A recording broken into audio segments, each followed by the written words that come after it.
My name is Ashley. I was 24, working as a junior designer, and this happened at my first real agency job in Atlanta.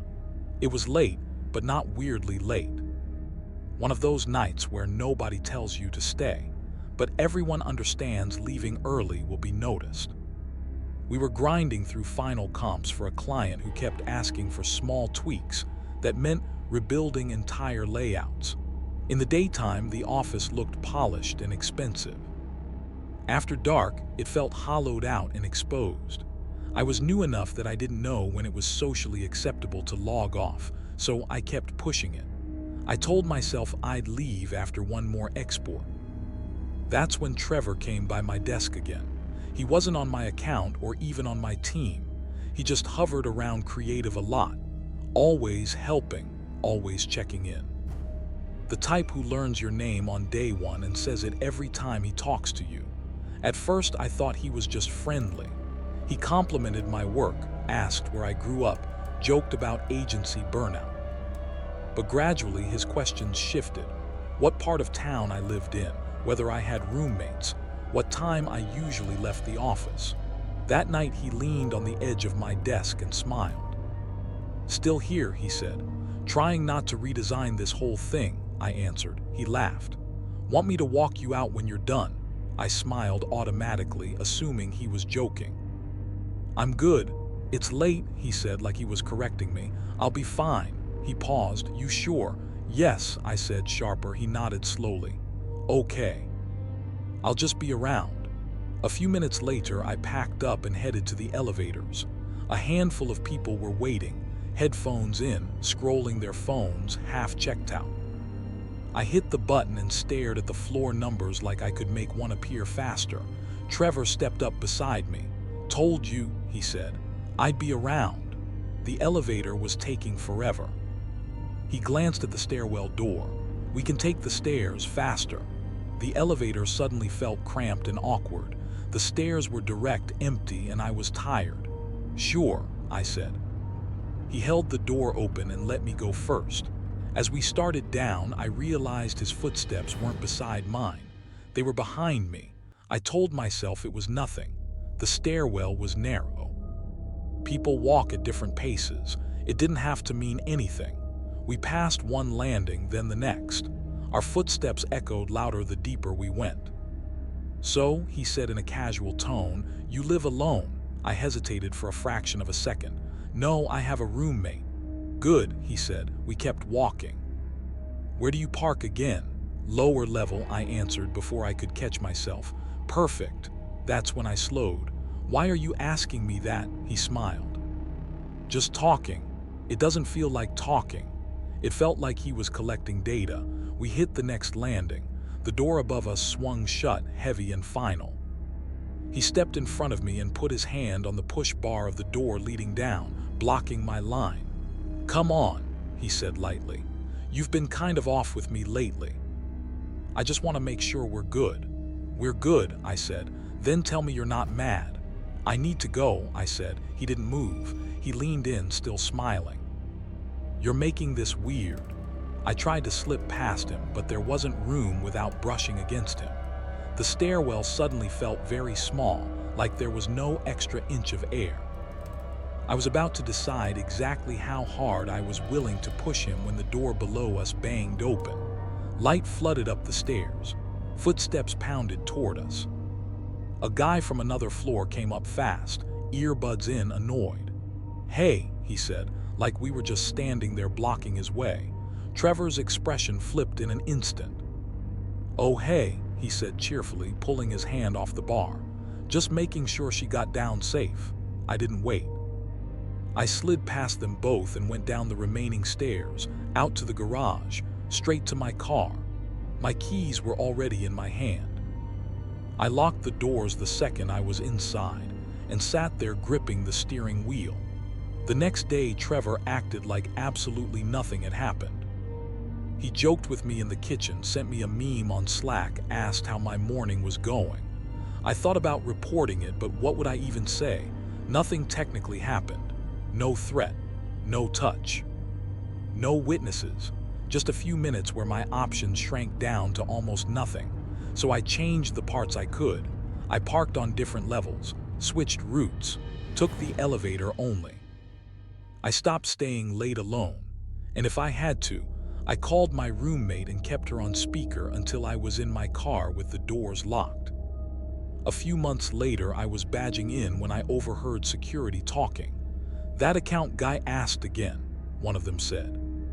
"Wanted to know what time the designers usually leave." I didn't ask which account guy. I didn't need to. My name is Dave. I was managing a casual restaurant in Reno, and this happened on a closing shift. It was a midweek night. Once the last table walks out, the place feels twice as big. Lights still on, music still going, booths wiped, chairs flipped, fryer oil hanging in the air. We weren't fancy. Burgers, ribs, regulars at the bar, families early and drinkers late. I'd spent most of my adult life closing places like that. It was muscle memory. Print the end-of-day reports, count the drawers, do the safe drop, walk the kitchen, check every back door. That night it was just me, a dishwasher named Manny, and Derek. Derek had been there longer than most. Not management, but he liked to act like it, always watching for theft. Always talking about shrink. Always framing himself as the one person who really cared. Earlier that week, we'd caught someone sneaking leftover beer out after close. The owner blew up, gave a speech about inventory loss, threatened to cut hours. After that, Derek treated the place like a vault. So when he appeared in my office doorway and said, casual as anything, "I'm locking the fire exit," I didn't even process it at first. I was halfway through counting drawers. "What?" I said. He was already holding the key ring, smiling. "The fire exit, we've been getting hit." I looked up. "That door stays accessible." He laughed like I was being uptight. "Relax. Nobody uses it. It's a fire exit," I said. "Don't lock it." He held his hands up. "Okay, boss, just trying to help." Then he walked away. I should have followed him. Should have checked the door myself like I usually did. But Manny was on a trash run. I still had the safe drop to finish. And I was tired in that end-of-shift way where every task feels heavier than it is. I finished the count, grabbed the deposit bag, and headed down the back hall. The rear of a restaurant at night has its own soundscape. Coolers humming, metal snapping as it cools, the ice machine cycling. All normal, but louder when there are only 2 or 3 of you left. I did a quick walk through the kitchen, checked the walk-in, scribbled a note about missing chicken tenders, then pushed on the back exit bar. Nothing. I tried again, harder. Still nothing. For a second I second-guessed myself. Maybe I was pulling, not pushing. Maybe I was mixing doors up. I checked the handle. Locked. Annoyance turned into something else. I went up front. The dining room lights were dimmed. Manny was still outside taking trash. Derek stood by the host's stand, wiping a perfectly clean counter. "Why is the back exit locked?" I asked. He didn't bother pretending. "Because we've been getting hit." "We're still inside," I said. "It's just for a minute," he said. "Relax."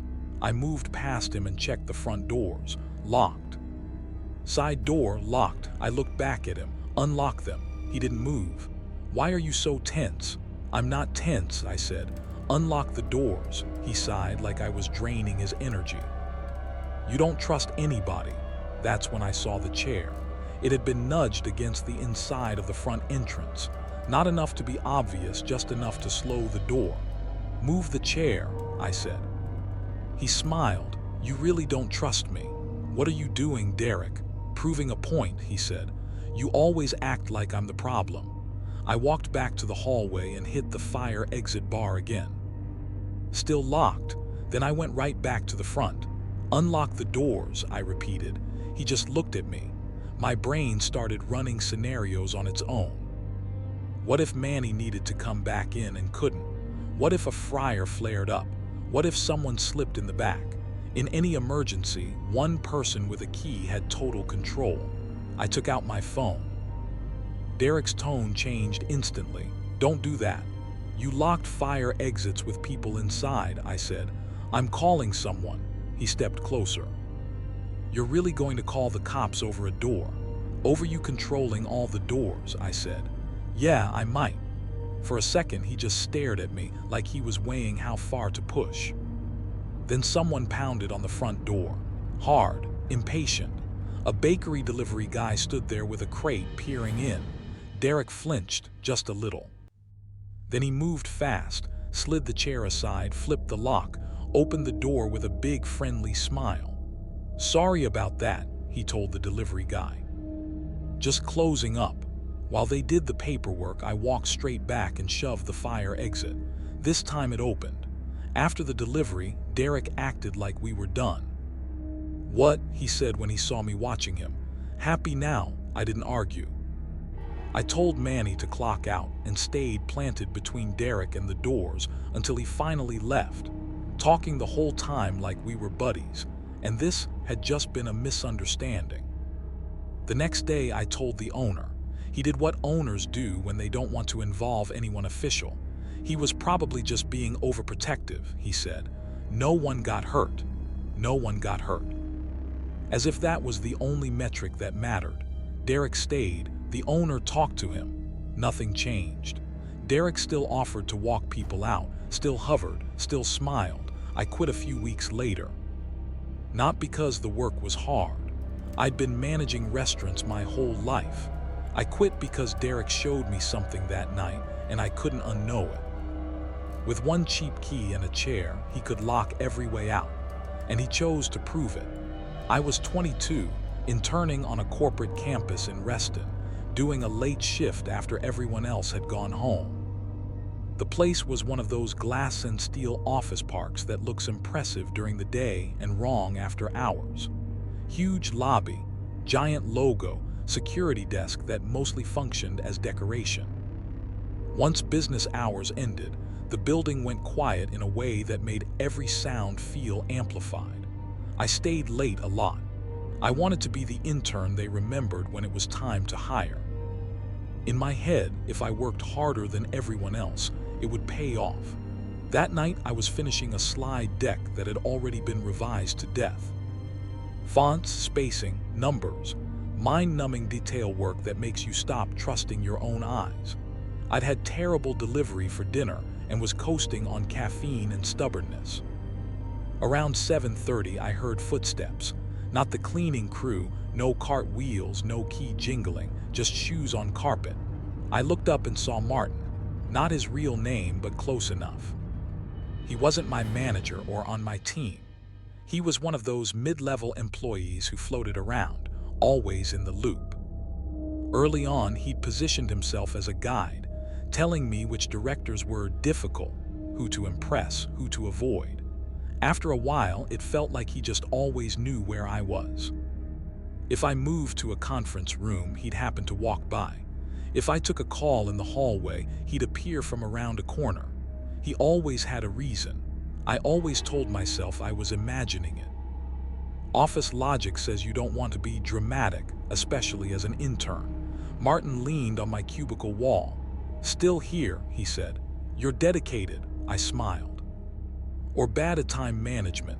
"You're not bad," he said quickly. "Need help?" "I'm good," I said, "almost done." He nodded but stayed put, asked what I was working on. I summarized. He complained about the director in charge. I laughed politely in the right spots and kept my fingers on the keyboard so it looked like I was too busy to really talk. Then he said, "Can you come to the break room for a second?" The break room was down a long hallway past glass-walled conference rooms that were dark now. During the day, that hallway buzzed. At night, it felt like a movie set after everyone went home. "What for?" I asked. 2 minutes, he said. "I don't want people hearing."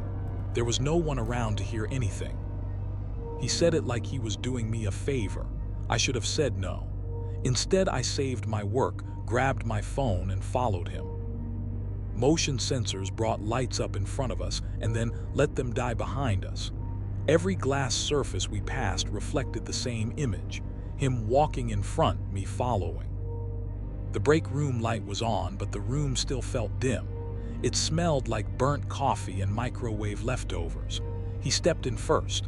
I stayed near the doorway without planning to. He glanced down the hall, then bent and slid something under the door. A small dark triangle, a rubber doorstop. He did it smoothly like he'd done it before. "Sorry," he said. "This door slams." I looked at the wedge, then at him. "Okay." He leaned against the counter, relaxed. "I've been meaning to talk to you," he said. "About your future." I nodded, though everything in me was tense. "You're smart," he went on. "People notice. But internships don't mean anything unless you play them right." That should have felt good. It didn't. Then he pivoted. "Do you have a boyfriend?" The question wasn't teasing or casual, just blunt. "No," I said. He studied my face. "You're always nice to me," he said. "Why?" "Because you're older, because I want a job, because I don't know what happens if I'm not." "I'm nice to everyone," I said with a small, forced laugh. He didn't laugh. He stepped a little closer. "You don't have to do that," he said. "You can be honest." That's when I decided I was done. I reached for the door handle, trying to make it look like I was just ready to get back to work. I turned it. Nothing. I tried again, harder. The handle moved. The door didn't. I let out this reflexive, stupid little laugh. It stuck. Martin didn't move. He just watched me. I tried again, slower this time, felt the resistance, felt the rubber. "Did you lock the door?" "So we could talk," he said. "We talked," I said. "Move it." "Why are you uncomfortable?" he asked, like he genuinely didn't get it. I didn't answer. I pulled out my phone and opened my team group chat. "Hey, anyone still on this floor? I think I left my charger somewhere." The typing bubble popped up almost immediately. Relief hit so fast I felt it in my knees. "Who are you texting?" Martin asked. "No one," I said, then corrected myself. "Just checking something." He lifted a hand. "Okay." "I'm just talking." I tried the handle again, still didn't budge. Footsteps passed in the hallway, the rhythm and drag of a cleaning cart. That sound changed everything. Martin sighed, bent down, and kicked the wedge away. The door opened easily. "See," he said, voice bright again. "No big deal." I walked out without responding, went straight back to my desk, and stared at my screen while my body caught up with what had almost happened. As soon as the cleaners moved farther down the floor, I packed up and left. I didn't look for him. The next day he acted like nothing was strange, joked, asked if I was doing okay. I said yes and rearranged my life instead. Left when other people left. Avoided being in any closed room with him. Not because something had happened, because something almost did. A couple weeks later, I passed his desk while he was away. One drawer was left slightly open. Inside, next to a pack of pens, lay the same rubber doorstop. It wasn't an accident, it was a tool. I pushed the drawer shut and kept walking. This one sounds minor until you sit with what it means. In 2021, I worked at a mid-sized corporate campus. Badge access everywhere. Front desk staffed. Security office tucked back near the loading bay. The kind of place that likes to feel secure. I wasn't anybody high up, but I was in one of those jobs where people know your name because you're the one they call when their badge won't work or their laptop dies 5 minutes before a meeting. That week was normal. Tickets, password resets, printer meltdowns. Thursday night, I went to bed early. I'd been worn down for days that heavy exhaustion sleep doesn't really fix. Friday morning, I woke up and knew I wasn't going in. Scratchy throat, queasy, foggy. I texted my manager, "Not coming in today, not feeling great." He replied, "Got it. Feel better, that was it." No team announcement. No Slack status change beyond out. I put my phone on silent and drifted in and out on the couch, TV murmuring in the background. At 10:12 a.m., my phone lit up. Text from Aaron. Aaron worked in operations. I dealt with him a lot because he always had urgent IT problems that never were. We weren't friends. We didn't hang out. The text said, "Feeling better yet," on its own, not alarming, but it was early and I hadn't told him I was sick. I answered, "Hey, just taking the day, not feeling great." He replied almost immediately, "Did you finally get that cough checked?" That made me sit up. I hadn't told him about a cough. I'd had one, dry, lingering, but I wasn't complaining about it at work. I'd mentioned it once in passing to a teammate in a meeting weeks earlier. Aaron hadn't been there. I remembered that clearly. I tried to rationalize. Maybe I coughed near him once. Maybe he was guessing. Still, the wording bothered me. Finally get that cough checked, like he'd been tracking it. I wrote back, "What cough, just not feeling well." A minute passed. Then, "Hope it's not your stomach again." That one hit different. Months earlier, I'd gone home sick once with food poisoning. I told my manager, and that was that. I hadn't made it a story. I hadn't told Aaron. There was no good reason he should know that. My brain started doing inventory. Did my manager mention it casually? Did HR include unnecessary details somewhere? Did I put it in a group chat and forget? I checked Slack, texts, emails, calendar notes. Nothing. I walked into the kitchen like changing rooms might change the feeling. Poured a glass of water and just stood there. I texted, "How would you even know that?" He replied, "Lol, just guessing. I worry about you, man." The lol didn't make it better. Another message followed almost immediately. "I can swing by if you need anything." Everything narrowed right then. We weren't close. We barely spoke unless something was broken. There was no version of our relationship where him swinging by made sense. I hadn't replied yet when I heard a car door outside. I didn't run to the window. I didn't want to be a face in the glass. I went to the side of the living room where the blinds never quite closed and peered through the gap. A car sat down the street, not in a driveway. Not tight against the curb like someone visiting a neighbor, just parked there. I couldn't see the driver clearly, windshield glare, distance, but the car wasn't leaving. After about 30 seconds, it rolled forward a bit, stopped, rolled again, stopped. Normal drivers don't do that. They park, they leave, or they keep going. This looked like adjustment. Like someone making sure they had the angle they wanted. I stepped back and checked my locks. Front door, deadbolt, back door, garage, all secure. The question running circles in my head was, is that him? It was, how would he know where I live? I called my manager. He picked up fast. I asked if he'd told anyone why I was out. "No," he said, "I just said you weren't in." "Did HR send something?" I asked. "No, why?" I told him about the texts. His confusion hardened into anger quickly. "That's not normal," he said. "Don't respond. If he shows up, call the police." Hearing someone else call it out helped line everything up. I checked the window again. The car was still there. Another minute passed. Then it eased forward, turned the corner, and disappeared. Later that afternoon, I asked my manager to quietly figure something out, how Aaron could have gotten my home address. He called me back sounding tight. Earlier that month, Aaron had asked the front desk for my address, said he needed it for an emergency contact update. And the front desk, who should have shut that down, gave it to him because he sounded official, because he was confident, because it didn't set off their alarms. There was no form, no paper trail. Just a conversation. Nothing technically happened. He didn't knock. He didn't text from outside. He didn't leave anything on my porch. No obvious crime anyone wanted to deal with. But that's what stayed with me. It wasn't just that he knew I was out sick. It was that he knew he could get to me without asking me at all, and tried it like it was a normal thing to do. I'm 29, doing inventory in a distribution center in Ontario, working swing into nights. This happened in 2021 during cycle counts. Big building, bad lighting even when it's on. During the day, the warehouse is loud and busy. At night, it feels like the building is pretending to be empty while you're still inside it. I was assigned to the back half, where the aisles squeeze down and the pallets go all the way up. Shrink wrap stacked to the ceiling. Forklifts parked with their forks low, like they'd been powered down mid-motion.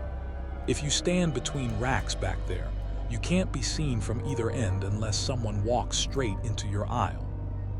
I had my scanner, clipboard, and one earbud in with a podcast playing low.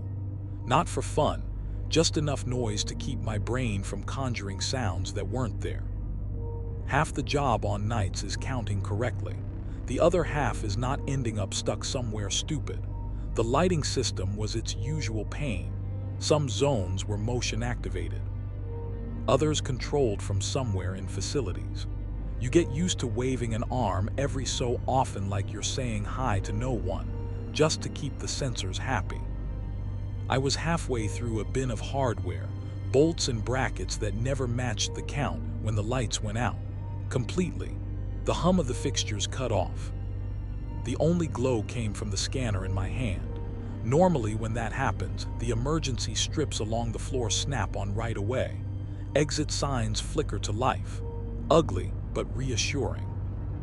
This time there was a gap. A few seconds where there was nothing. Long enough to feel how big the dark actually was. I stood still and waited, telling myself it was just another power-saving glitch. I could already picture the next safety meeting where someone promised they were looking into the lighting issue. I even smiled to myself. Then a voice spoke, close. "Oh, I thought everyone left." A woman's voice, familiar enough that my brain tried to match it to someone, but the way it sounded was wrong. In a warehouse, voices bounce. This one didn't.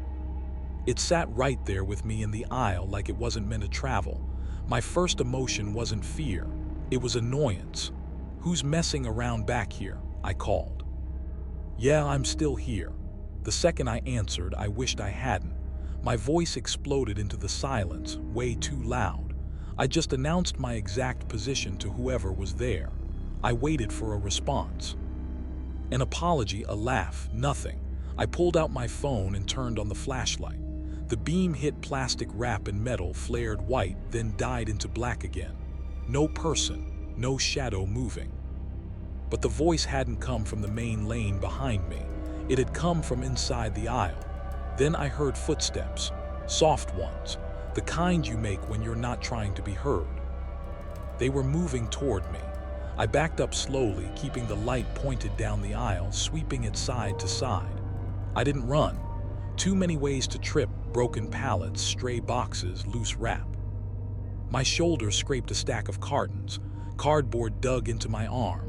It smelled like detergent from the cleaning products stored nearby. "Who is that?" I called, still nothing. The steps kept coming, staying inside the aisle. That part mattered. Someone walking in the main lane sounds different. This felt like someone intentionally using the racks as cover. I dropped the light a bit lower. The beam caught a pallet jack sitting in the middle of the aisle. The footsteps stopped the second the light landed on it. Right then, the emergency strips flicked on. Thin lines of dull light along the floor. Exit signs glowing red and green. Enough to outline shapes, not enough to really see faces. The aisle was empty. No one between the racks. No one at either end. Just the pallet jack sitting there like it had always been. I waited for someone to step out and say, "Got you." No one did. I walked out to the main lane, not quite running, and stopped under a camera with a blinking red light. I radioed the floor lead. Told him the lights had gone off in my section, that a pallet jack had appeared in my aisle, and quieter, that I'd heard someone. He told me to stay where I was. He showed up with another lead. I walked them back and laid it out as plainly as I could. The voice, the dark, the pallet jack that hadn't been there 5 minutes before. I even repeated the exact words I'd heard because they felt important. "Oh, I thought everyone left. Probably maintenance," one of them said. "They mess with the lights." "Is maintenance even on site?" I asked. He shrugged. We checked the equipment sign-out sheet, just a clipboard with times and initials. One name stood out. Carla from a nearby zone. Clocked out 10 minutes before the lights went off. Carla's voice could have been the one I heard. Close enough that my brain wanted that to be the answer. When she came in the next day, I asked, "Were you in the back aisles around 1 last night?" I said. "Near row 38, she frowned. "No." I clocked out and went straight to my car. I told her what had happened. Her eyes flicked away for the smallest moment before she said, "That wasn't me." I asked my supervisor about all the lights dumping at once. He said it was part of a power-saving cycle. When I mentioned the delay before the emergency strips came on, he said sometimes there's a lag. I asked who could control the lights, facilities, maybe security, cameras, mostly main lanes, he said. Not the tight places. A week later I was back in that section, same counts on the schedule, same aisle, same racks, same smell of cardboard and detergent. The pallet jack was gone. The overheads blinked once like they were thinking about shutting off, then stabilized. I didn't insist it had to be a person. I didn't have proof, no footage, no clean suspect. What I had was this: the voice had been inside my aisle. The lights had gone out in a way they normally didn't. Something was placed in my path right where I was. And there was a sign-out sheet that almost explained it, but not quite. It felt like the building itself handed me a comfortable answer, so I wouldn't push any harder. If these stories made you rethink how much you trust the people around you at work, you're not being paranoid. Smash that like button, hit subscribe so you don't miss more nightmares like these, and tell me in the comments which story got under your skin the most. And if that wasn't enough, imagine being paid to sit alone all night and watch empty buildings. Click now to watch 4 truly disturbing security guard horror stories. Some jobs don't just watch danger, they draw it in. Thanks for watching.